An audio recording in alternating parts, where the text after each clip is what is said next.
मोदी सरकार के 7 साल पूरे होने पर छत्तीसगढ़ में सेवा ही संगठन अभियान का आज आगाज बीजेपी करने जा रही है।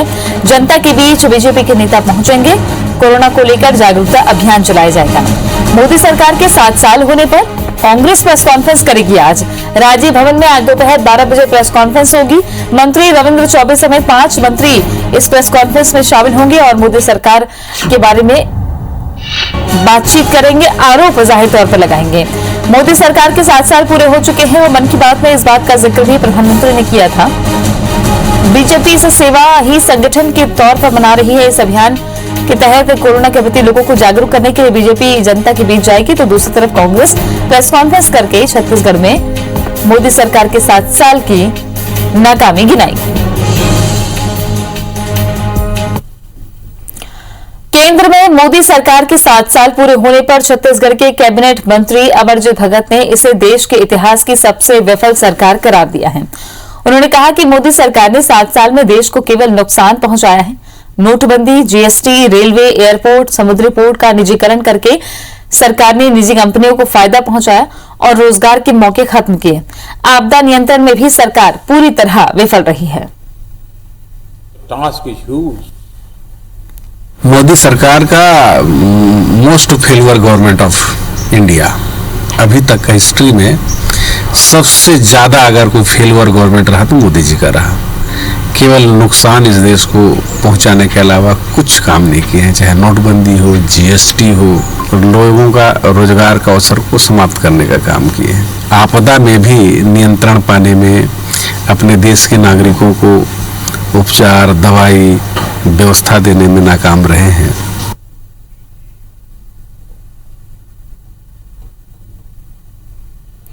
स्टार जैन हमारे सहयोगी जुड़ गए हैं ज्यादा जानकारी के साथ में। स्टार, आज बीजेपी का क्या कार्यक्रम रहेगा और कांग्रेस की प्रेस कॉन्फ्रेंस किस पर केंद्रित हो सकती है? मोदी सरकार के 7 साल को लेकर किन मुद्दों को कांग्रेस उठा सकती है आज?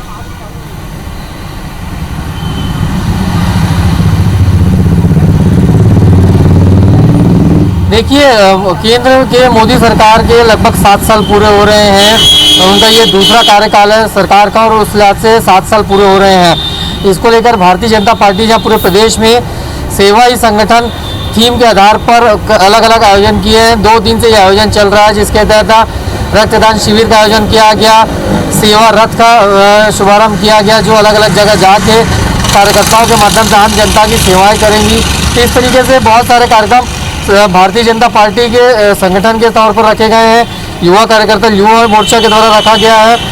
अलग अलग जो मोर्चा है, प्रकोष्ठ है, उनके माध्यम से भी आयोजन पूरे प्रदेश भर में किए जा रहे हैं और अलग अलग स्तर पर ब्लॉक स्तर से लेकर जिला स्तर तक कार्यक्रम रखे गए हैं। और कुल मिलाकर जो 7 साल की बड़ी उपलब्धियां हैं मोदी सरकार की, उसको आम जनता तक पहुँचाने के लिए कार्यक्रम रखा गया है। वहीं ठीक उसके तहत अलग देखा जाए तो कांग्रेस संगठन की तरफ से आज एक बड़ी प्रेस कॉन्फ्रेंस ली जा रही है, जिसे 5 कैबिनेट मंत्री शामिल रहेंगे। यहाँ कांग्रेस मुख्यालय राजीव भवन में प्रेस कॉन्फ्रेंस रहेगी। इसके माध्यम से जो 7 साल की बड़ी विफलताएं हैं केंद्र की, मोदी सरकार की, जो आरोप लगातार कांग्रेस लगाते आ रही है, उन तमाम बातों को आम जनता तक पहुँचाने के लिए आज ये प्रेस कॉन्फ्रेंस रखी गई, जिसमें उन तमाम बिंदुओं को विशेष चर्चा की जाएगी, जिसको लेकर कांग्रेस का मानना है कि सरकार विफल रही है।